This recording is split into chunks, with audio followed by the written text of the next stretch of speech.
विरोधी पक्षामध्ये सुद्धा मतदान स्वतः या भागाचे आमचे आमदार पाहणी त्याने आधीच केली.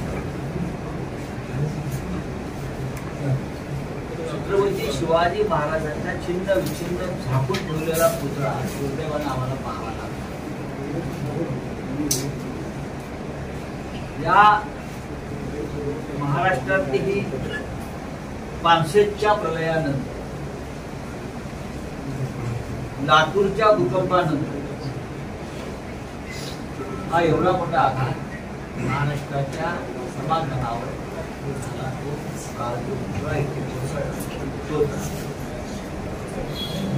घराघरामध्ये विषण्णता झाली. स्वाभाविक प्रतिक्रिया स्वाभाविक. आणि महाराष्ट्रात जर पहिली प्रतिक्रिया म्हटली असेल तर ती वैभव नाईक आमदार ही महाराष्ट्राची पहिली प्रतिक्रिया. त्याच्या हातामध्ये जे जबाबदार आहे ती जबाबदारी म्हणजे सार्वजनिक बांधकाम खात्याचे कार्यालय जोडलं ही महाराष्ट्राची पहिली प्रतिक्रिया तुम्ही त्यावेळेला पाहिली. त्यानंतर महाराष्ट्रामध्ये क्रिया सुरूच आहे. परवा मुंबईमध्ये या संदर्भात महाविकास आघाडीचा सरकारला जोडे मारवा, पण सरकारने नाही. इतकं होऊन सुद्धा सरकार निर्लज्जपणे गुन्हेगारांना पाठीशी टाकतं. कारण त्यात आर्थिक व्यवहार आपापल्या माणसांना आपापल्या ठेकेदारांना कामं देऊन पैसे काढण्यासाठी त्यांनी छत्रपती शिवाजी महाराजांनाही सोडलं. त्या शिवाजी महाराजांच्या नावाने राज्य त्या महाराजांनाही राजकारणी. आणि ह्या निमित्तानं सरकारच्या वतीने मुख्यमंत्री असतात, त्यांचे सहकारी असतात, अधिकारी असतात, इतकं खोटं बोलतात, इतकं खोटं बोलतात. त्यांना जनाची मनाची कशाशी लाग नाही. वाऱ्यानं पडते वाऱ्याचे. आता आम्ही सगळे तुम्ही सगळे होता सर्व अधिकारी वाऱ्यानं तुमचे कॅमेरे उडाले नाही, मोबाईल उडाले नाही, बाजूला त्या शेड साईडच्या सगळ्या वाऱ्यानं त्या उडाल्या नाही, वाऱ्यानं नाळे झोपलेली झाडं उडाली नाहीत, पडले नाहीत. त्या पुतळा पडला. किती कुठं पडायचं. आणि तुम्ही नेव्हीवर टाकता. ते भारतीय नौदलाची ख्याती अशी आहे की त्यांनी हिमालयावर स्ट्रक्चर उभं केले. तिथे बर्फ सध्या वितळत असतो. त्या हिमालयात त्यांनी मोठे मोठे पुतळे वीरांचे उभे केलेले स्मारक उभे केले. हवाई दल, भारतीय हवाई दलाच्या लोखंडाच्या गोटी समुद्रामध्ये वर्ष त्याला चढत नाही. आणि इकडे यासारखं दुसरं नसेल की तुम्ही आपल्या पापाचं खापर भारताच्या नौदलावर टाकत नाही. महाराष्ट्राच्या जनतेला हे सगळं उघड्या डोळ्याने पाहिजे. यात कोण सांगितलं? शिल्पकार पुढे आपले म्हणून आहे, त्याला अनुभवच नव्हता. जो लहान लहान मूर्त्या बनवायच्या त्याला शिवाजी राजांची प्रजंग मूर्ती बनवायचे पांढऱ्या कसाने कोणी दिली. आरोपी हा आपटे असला तरी मुख्य आरोपी आपल्याला काम देणारा सूत्र ठाण्यात. आपल्याला सुपारी कोणी दिली? ही सुपारी आहे. आपल्याला सुपारी देणारा मुख्य आणि तो ठाण्यात. त्याशिवाय त्या अनुभवी माणसाला सिंधुदुर्ग किल्ल्यावर ऐतिहासिक पुतळ्याला कोणी देऊ शकत. बीजे स्कूल ऑफ आर्ट लगार मंडळ आहे या त्यांनी जाहीर केलेलं आहे. या पुतळ्यात बेकायदेशीर मुळात या पुतळ्याची दुसर मान्यता राज्याच्या सांस्कृतिक महासंचालनाकडे डायरेक्टर ऑफ कल्चर जे आहे त्यांच्याकडून रिसर परवानगी आणि मान्यता घ्यावी लागते की हा पुतळा या पद्धतीनं बनवला जातो, या पद्धतीनं त्याचं कास्टिंग होत आहे, या पद्धतीचं मटेरियल वापरलं जात आहे, त्याचा चेहरा त्याचं साधर्म्य या संदर्भात सुद्धा एक परवानगी घ्यावी लागते. शिवाजी महाराज आहे, डॉक्टर बाबासाहेब आंबेडकर आहे, त्या संदर्भातलं कोणतंही काम केलेलं नसताना माझ्या माहितीनुसार मूळ परवानगी जी घेतलेली आहे शिल्पकार 5 फुटाची, ही 5 फुटाची आणि पुतळा किती उंच बनवला आहे आणि त्यानंतर पुतळा बनवल्यावर त्यांनी मान्यता घेतली नाही सरकारची. त्यामुळे ह्याच्यात बरेच गुन्हेगार सामील आहेत आणि या गुन्हेगारांना कोणीतरी मोठा वरदहस्त असल्याशिवाय हे होऊ शकत. आणि मी वारंवार म्हणतो ठाणे कनेक्शन या शिल्पकाराला काम कोणी दिलं, कोणाच्या शिफारशीने दिले, आपले असताना पटले कसे,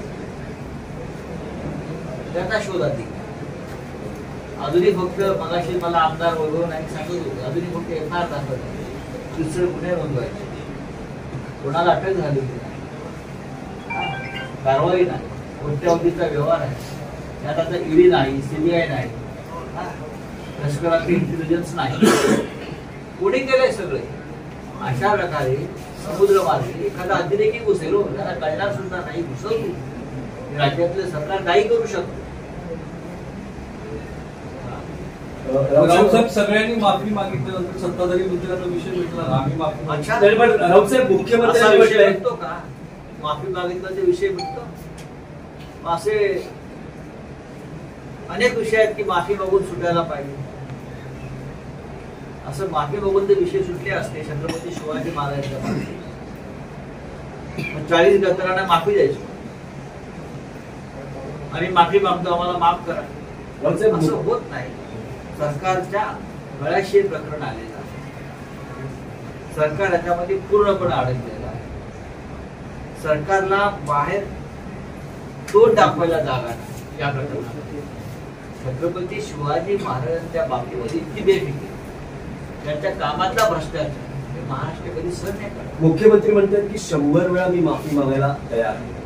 तुमची माफी महाराष्ट्राला स्वीकारायला पाहिजे ना, तुमची माफी महाराष्ट्रानं स्वीकारायला पाहिजे. तुम्ही खूप माफी मागाल, पण जर महाराष्ट्र तुमची माफी स्वीकारायला तयार नसेल तुमच्या माफीला विचारते कोण?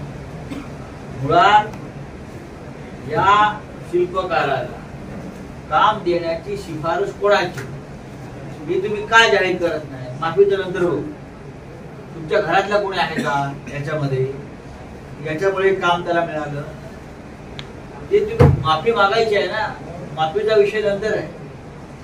माफी तुम्हाला नाक रगडावंच लागेल महाराष्ट्रासमोर 100दा. पण मुळात ते काम हे कायदेशीरपणे करण्यामागे प्रेरणा कोणाची होती हे जाहीर करा. तुमची माहिती काय? मी आपल्याला सांगितलेलं आहे, मी पहिलाच तुझी सांगितलेलं आहे की ठाणे कनेक्शन काय आहे, कोणामुळे काम मिळालं. इतक्या अनुभव शून्य कलाकारांना, आम्ही तरुण कलाकारांना उत्तेजन देण्याच्या संदर्भात आम्ही कायम पाठीशी असतो. पण शिवाजी महाराजांसारखा विचार जेव्हा आपण लोकांसमोर विद्यार्थी रूपानं मांडतो तेव्हा नक्कीच अनुभव, नक्कीच काही कायदेशीर बाबी, सांस्कृतिक बाबी पूर्ण कराव्या. राऊतसाहेब केलेला आहे. आता राज्य सरकार बैठका घेत आहे, पुन्हा असा पुतळा उभारता येईल या संदर्भात निर्णय होत आहे. आणि जेव्हा लोकांचा उद्रेक झाला आणि इथे माननीय आमच्या आदित्य ठाकरेजी, जयंतराव पाटील असे नेते जेव्हा इथे आले, एक स्वाभाविक आहे येणार इतकी एवढी दुर्घटना घडल्यावर महाराष्ट्रामध्ये अक्रांत झाले. नेत्याने यायचं, जनतेने यायचं, तुम्ही त्यांना रोखण्यासाठी तुमच्या पक्षाचे गुंड रस्त्यावर उभे करा. मग कशा करता? तुमचं काही चुकलं नाही. मग पोलीस आणि पक्षाच्या गुंडांना रस्त्यात उभं करून तुमच्या नेत्यांना आणि जनतेला का अडवता सांगा ना. राज्य सरकार विशेषतः मुख्यमंत्री उपमुख्यमंत्री यांनी 2 दिवसात या संदर्भात बैठका घेतलेल्या आहेत आणि पुन्हा नव्याने छत्रपतींचा नवीन भव्य काम पुतळा उभा करण्याचं काम कोणत्या ठेकेदाराला द्यायचे यासाठी बैठक. आता दुसरा ठेकेदार पुतळ्याचं बजेट वाढवून बरं का कोणाला देता येईल त्यासाठी बैठक त्यांनी घेऊ शकतात. मंत्रालयातली प्रत्येक बैठक सध्या की ठेकेदारांना कसं कोणतं किती हवं काम द्यायचं त्याच्यासाठी त्यातून शिवाजी महाराज सुद्धा सुटलेले नाही. राऊत साहेब, आज आपण पाहिलं की मीडिया माध्यमाने आज सोडण्यात आलं नाही, तुम्ही सांगितल्यानंतर सोडण्यात आलं आणि पुतळा देखील जो आवाज सील करण्यात येते, काय सांगाल याबद्दल? या तुमच्या भागामध्ये पत्रकारांवरती काय हल्ले खून झाले, राजकीय कार्यकर्त्यांचे, शिवसैनिकांचे, पत्रकारांना घरात बसून रात्रभर मारण्याच्या धमक्या भाजपकडून दिल्या. मला कोणाची नावं घ्यायची. अशा वातावरणामध्ये खरं गृहमंत्र्यांना आव्हान आहे.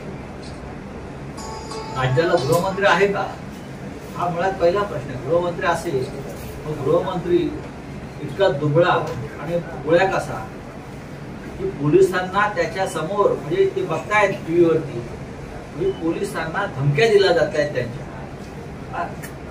आम्ही जर आमच्या एखाद्या कार्यकर्त्याला जरी कोणी दम दिला तर आम्ही घुसतो आणि त्याला ताकद देतो. माझ्या कार्यकर्त्याला दम द्यायचा. तुम्ही या राज्यातली जी वर्दी आहे त्या वर्दीचाच मान ठेवायला तयार नाही, त्या वर्दीला संरक्षण द्यायला तयार, त्या वर्दीची प्रतिष्ठा राखायला तयार. तुम्ही कसले गृहमंत्री? गृहमंत्री आम्ही पाहिले त्या राज्यात बाळासाहेब देसाई पाहिलेत ना गृहमंत्री, शरद पवार गृहमंत्री, आमदारांच्या गाड्या धुतात आणि ते पण सगळे मिंदे गटाचे. आमदारांच्या गाड्या धुवायचं काम पोलिसांना दिलं. काय करतात गृहमंत्री? देवेंद्र फडणवीस यांना गृहमंत्री म्हणून स्वतःला म्हणून घ्यायचा अधिकार नाही. दरवेळी सील करण्यात येतो, आजूबाजूचा आवार सील करण्यात येतं, आतमध्ये सोडलं जात नाही. किती दिवस चालेल हे? असं आहे की सरकारची लाज गेलेली आहे की अशा प्रकारे चारी बाजूनी सील करून आतमध्ये लोकांना न सोडून ती लाज काय त्यांची परत येणार. आता मी पाहिलं आपल्याला सोडत नव्हतं. हे पाप आहे, चव्हाट्यावर आलंच पाहिजे. छत्रपती शिवाजी महाराजांच्या संदर्भात या राज्यात दुष्कर्म या सरकारने केलं ते दडपण्यासाठी तुम्ही मीडियावर दडपशाही करत असाल तरी चुकीचं आहे. राऊतसाहेब, आपण आपल्या दौऱ्यामध्ये होता आणि काही वेळापूर्वी राज्याचे उपमुख्यमंत्री आले, मीडियाला अगदी स्वागतार्थ अगदी आतमध्ये घेण्यात आलं. मात्र आपल्या दौऱ्याच्या वेळी मज्जाव करण्यात आला. आपल्यासोबत काही मीडियाचे प्रतिनिधी होते, त्यांचे अगदी शर्ट पाट्यापर्यंत पोलिसांनी ओढून बाहेर काढलं. काही पोलिसांची देखील शर्टाची बटणं तुटले. तिथे परिस्थिती तशी आहे. अशा परिस्थितीत एका आतंकवादी येतात, अशी परिस्थिती पत्रकारांना वागवण्यात आली. आता आपल्या जिल्ह्याची परिस्थिती जी आहे जनतेला आता कळलं असेल की त्यांनी लोकसभा निवडणुकीत काय चुकली. जनतेला या भागातल्या आता कदाचित जाणीव झाली असेल की लोकसभा निवडणुकीमध्ये त्यांनी किती मोठी चूक केलेली आहे. ते त्यांचं स्वातंत्र्य, त्यांची प्रतिष्ठा, त्यांचा मोकळेपणा जगण्याचा सगळं गमावून बसलं. आणि या कोकणची संस्कृती पुन्हा एकदा मातीमोल होताना मला 2 दिवसापूर्वी आदित्य ठाकरे आले, आज तुम्ही आला. उद्धव ठाकरे इथे येणार आहेत का? पाहू. आदित्य ठाकरे आले आणि त्यांनी मोर्चाचं नेतृत्व केलं. त्यांनी एक परखडपणे पक्षाची भूमिका आदित्य गेली पाहिजे. विरोधी पक्ष नेते होते. संपूर्ण राज्यामधला जो एक संताप आहे तो व्यक्त करण्यासाठी आम्ही मुंबईमध्ये परवा काळा घोड्यापासून एक गेटवे पर्यंत रविवारी एक आमचा मोर्चा निघून तिथे आम्ही जोडे मारो आंदोलन केलं आणि हे आंदोलन 1 दिवसाचं यापुढे चालू राहील. गावागाव जिल्ह्यातील प्रत्येक ठिकाणी सरकारला जोडे मारले. उद्धव ठाकरे मालवणात जाऊन चर्चा करेल. तुम्ही गृहमंत्र्यांना भोळा म्हणाला आणि ज्या पक्षाचे गुंड रस्त्यावरती उभे होते असं म्हणतात. असं आहे की आम्ही नावं कशाला घ्यायची. नावं घेण्यात काही अर्थ नाही. ते ज्या पक्षाचे आहेत त्या पक्षाची संस्कृती असेल तर मला असं वाटतं गृहमंत्र्याने सांगावं, हो ही माझी संस्कृती आहे, ही मी गृहमंत्री असलो तरी माझ्या अखत्यारीतल्या पोलिसांना कुणीही कसंही मारलं, त्याच्या तोंडावर थुकलं तरी मी सहन करतो. म्हणून ते गोळे हा गोळा हा शब्द वापरला. गुळा हा शब्द चुकीचा आहे, अनपार्लिमेंटरी आहे का? गुळा म्हणजे काय? निर्बल, दुबळा. दुबळा इतका दुबळा गृहमंत्री आम्ही पाहिलाच नाही असं मी म्हणतोय.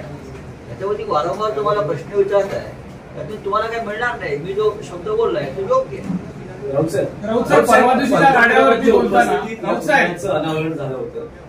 ही घटना घडल्यानंतर अजून पंतप्रधानांचं मौन. प्रधानमंत्री काय मौनात असतात. जिथे त्यांना चमकायची संधी मिळते तिथे ते जरूर येतात. ते येणार होते म्हणून इकडे 3-3 हेलिपॅड उभारले. त्या हेलिपॅडवरच 3-4 कोटी रुपये खर्च झाल्याची माहिती पाहिजे. हेलिपॅडचा खर्च आमच्या सार्वजनिक बांधकाम खात्याने लोक आणले. हेलिपॅड प्रधानमंत्री आले, पण इतका मोठी दुर्घटना होऊन सुद्धा प्रधानमंत्र्यांच्या एरवी ते शिवाजी महाराज जयंतीला 2-2 ओळीचे ट्विट करत असतात. छत्रपती कसे युगपुरुष आहेत, छत्रपतींनी आम्हाला कशी प्रेरणा दिली वगैरे वगैरे वगैरे. तेवढे ट्विट करण्यापुरते छत्रपतींचा आम्हाला आशीर्वाद आहे. अरे तुमच्या हाताने उद्घाटन केलेला पुतळा छत्रपतींचा तुमची पाठ वळताच कोसळलेला आहे 5 महिन्यात. त्याच्यावर जरा बोला ना. खरोखर शिवाजी महाराजांना मानत असाल तर बोला. ह्या मागचं कोण आहेत गुन्हेगार? नेव्ही चाललंय ना. आता नेव्हीवर दबाव येत असतो. पंतप्रधानांनी स्वतः लक्ष घालून या प्रकरणातली माहिती घेऊन प्रधानमंत्री अजिबात लक्ष घालणार नाही. एवढा वेळ नाही प्रधानमंत्र्यांना युक्रेनचं युद्ध थांबवायचं आहे. तिथे जात नाही. प्रधानमंत्र्यांना पुतीन बरोबर चहा प्यायचा असतो त्याच्या घरात. प्रधानमंत्र्यांना पोलंडला जायचं. त्याला किती का ठीक आहे. तू काय नॉर्मल माणूस आहे का? रावसाहेब काय नॉर्मल माणूस नाही ना.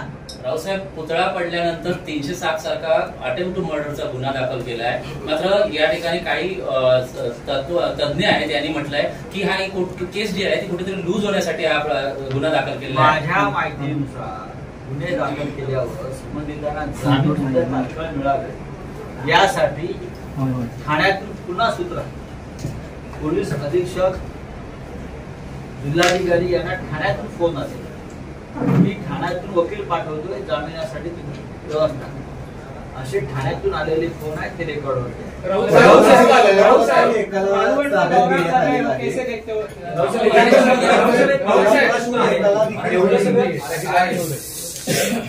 सगळं घडलं. साधारण 2 ते 4 दिवस हे घडत आहे. आता शिवसेना युनिटीची या सगळ्या प्रकरणावर भूमिका काय, पुढे काय? पुतळा तर कोसळलेला आहे. राज्य सरकारच्या बैठका त्यांनी पुन्हा शिवाजी महाराजांच्या पुतळ्याला हात लावू नये. महाविकास आघाडीचं सरकार पुढल्या 2.5 महिन्यात स्थापन होईल. त्यानंतर आम्ही हा पुतळा उभा करू. तुमचे पापी हात या शिवाजी महाराजांना लागता कामा काय. परवा आमचं आंदोलन सुरू होतं. आमची भूमिका काही भूमिका आहे ना. आणि माफी मागण्याचं नाटक करू नका. तुम्हाला माफी मागायची असेल तर महाराष्ट्राच्या जनतेची माफी यासाठी मागा की महाराष्ट्राच्या स्वाभिमानाच्या रक्षणासाठी निर्माण झालेली शिवसेना आम्ही बेईमानी करून फोडली याबद्दल माफी मागा. आणि मोदी नाही यासाठी माफी मागावी लागेल. लक्षात राऊत साहेब, पण वैभव नाईक यांच्यावरती पण आरोप केलेले आहेत की या उबाटाचे कंत्राट तिथे दिलं गेलेलं आहे. वैभव नाईक ट्विट केले निलेश राणेंनी आता. काय पण त्यावर शिवसेनेच्या ठाकरे गटाची भूमिका काय? दुर्लक्ष करावं पण साहेब फार गांभीर्याने घ्यायच्या गोष्टी नसतात काही. आदित्य ठाकरेंना ज्या वेळेला इथं रोखलं त्यांचं म्हणणं आम्ही आमची क्या ताकद सवाल था? महाराष्ट्र राजकोट का दौरा करे हो कैसे देखते हो इस घटना की ओर से? क्योंकि महाराष्ट्र के जीवन सबसे बड़ी दुर्घटना है.